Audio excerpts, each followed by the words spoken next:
നമുക്ക് എയർപോർട്ടിൽ ഓണാഘോഷം കണ്ടാലോ? ഓണ സെലിബ്രേഷൻ ആയിട്ട് എന്താ യൂണിഫോമിൽ നിന്നല്ലേ? എനിക്കിന്ന് ഫ്ലൈറ്റ് ഉണ്ട് കേട്ടോ. അത് കഴിഞ്ഞിട്ട് വേണം ഇനി സെലിബ്രേഷൻസ് കിടക്കാൻ വേണ്ടിയിട്ട്. അങ്ങനെ കുറച്ച് നേരം അവർ ഹെൽപ്പ് ചെയ്ത് ആ ലൊക്കേഷൻ കഴിഞ്ഞ് ഇനി പൂക്കള മത്സരത്തിനുള്ള പരിപാടി കിടക്കാണ്.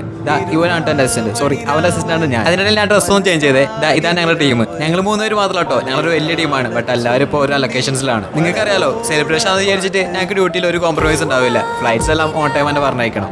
ശരിക്കും പറയുകയാണെങ്കിൽ ഇതെല്ലാം ഞങ്ങൾ ലാസ്റ്റ് മൊമെന്റിലാണ് പ്ലാൻ ചെയ്തത്. അങ്ങനെ ഞങ്ങൾ വരച്ച് കഴിയുമ്പോഴേക്കും ഓരോരുത്തരോരുത്തായി ഡ്യൂട്ടി കഴിഞ്ഞ് ഞങ്ങൾ ഒന്ന് ഹെൽപ്പ് ചെയ്യാൻ തുടങ്ങി.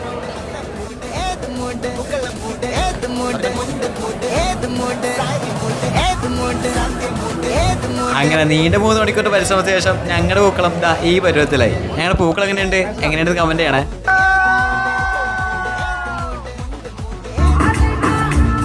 അത് കഴിയുമ്പോൾ അവിടെ പരിപാടികളൊക്കെ സ്റ്റാർട്ട് ചെയ്തിട്ടുണ്ടോ. അതിനിടയിൽ എനിക്ക് ഫുഡ് കൂപ്പൺ കിട്ടി. അങ്ങനെ ഫുഡ് കഴിക്കാൻ പോവാണ്. ഒരു നീണ്ട ക്യൂ തന്നെ ഉണ്ടായിട്ടോ ഫുഡ് കഴിക്കാൻ വേണ്ടിയിട്ട്. അങ്ങനെ ഒടുവിൽ എനിക്ക് സീറ്റ് കിട്ടി.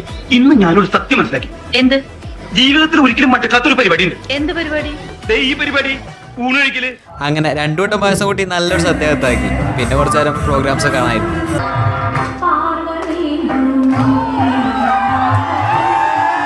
അതിനിടയിൽ ഫ്ലൈറ്റിലേക്ക് ചെറിയൊരു പണി ഉണ്ടായിരുന്നു. അങ്ങനെ അത് വേഗം തീർത്ത് നേരെ വിട്ടു ഗാനമേള കാണാൻ വേണ്ടി. ഇവിടെ തുടങ്ങുകയാണ് നമ്മളുടെ പ്രഹസനം.